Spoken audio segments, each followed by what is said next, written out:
The UN Security Council convened an emergency meeting on Thursday amid widespread international outrage over the escalating violence in El-Fasher.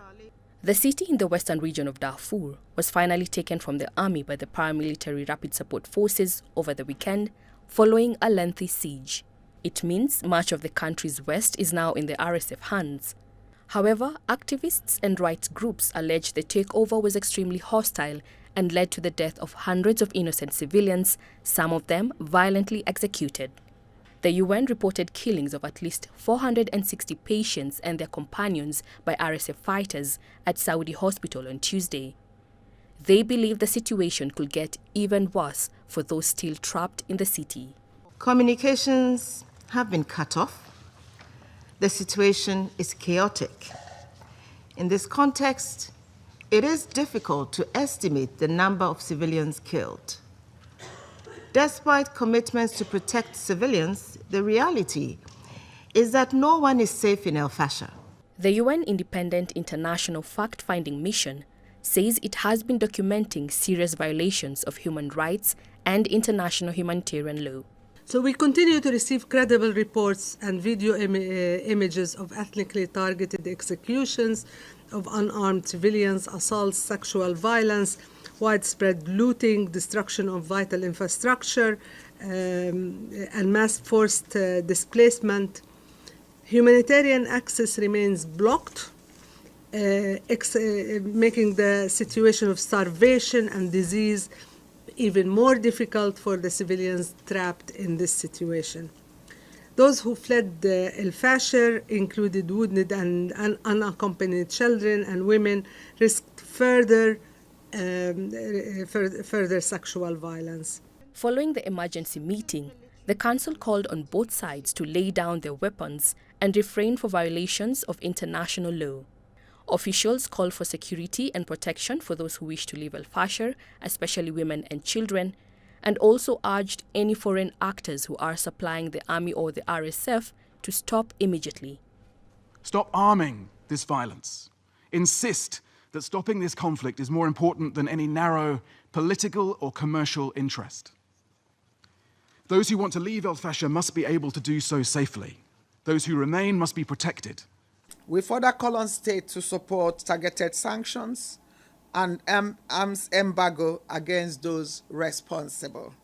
Above all, we call for protection for the civilians trapped in this conflict, for the survivors of violence, and for the humanitarian workers risking their lives to reach them.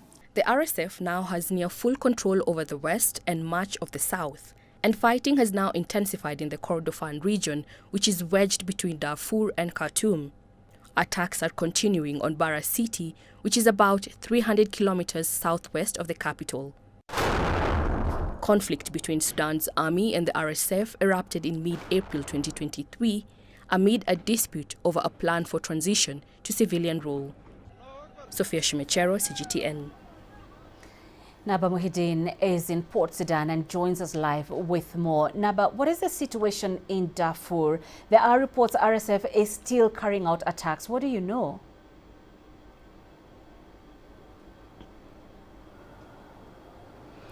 Actually, Benina, very few reports are coming out, but there is few and verified reports by different UN agencies and the UN Security Council saying that atrocities is still going on inside El-Fasher and in all of the roads, taking people out of El-Fasher. So there is a lot of warnings and a lot of warnings of atrocities and mass killings inside El-Fasher city. Civilians are still facing different kinds of horrific acts by the RSF, including abduction, sexual violence, and they are also taking some civilians as hostages in El-Fasher city. We saw very horrific videos and verified images shared by rights groups of sexual violence against even children.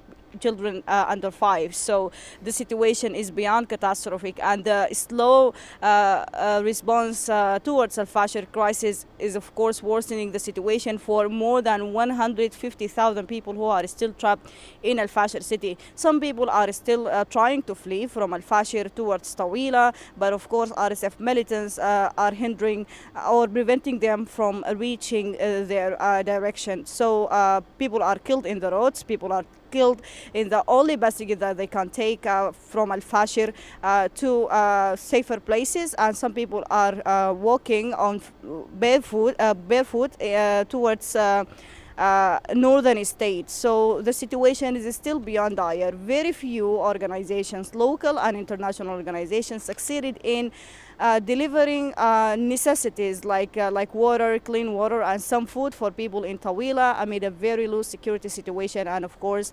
dire humanitarian crisis. So the situation in Darfur is not getting better. Yes, there is wide condemnation by different countries, by many international blocs, but the situation is not enhancing, and RSF are still committing and carrying out atrocities against civilians with a full impunity and lack of responsibility. Naba, we do know the Sudanese Prime Minister Camille Idris has declared a state of alert of atrocities in North Darfur and North Kordofan states.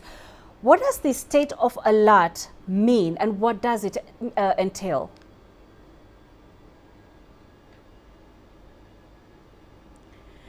It means that all of the institutions in the country, all of the institutions and ministries, there is alert of just prioritizing, talking about Al-Fasher, revealing the atrocities carried out by the RSF, talking about what's happening in Darfur, helping people and delivering aid. So this is a state of alert. That means Al-Fasher is the top case in the internal or domestic cases or issues in Sudan right now.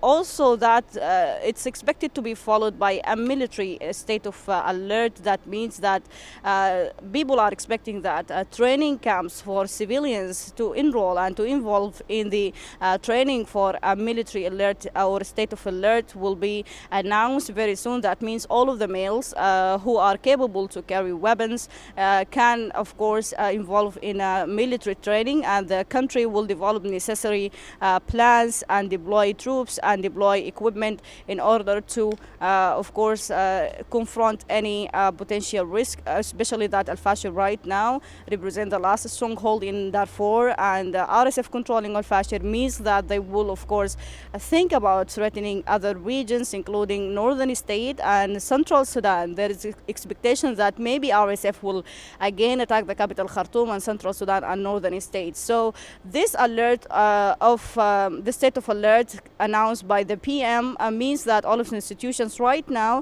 will work on helping people in Al-Fasher and revealing the atrocities and pushing on the RSF to at least open humanitarian passages. But in the same time, there is expectations of a very big military training for all of the civilians who can carry weapons and who can, of course, work under the leadership of the Sudanese military to involve in any training to protect themselves in different regions inside the country.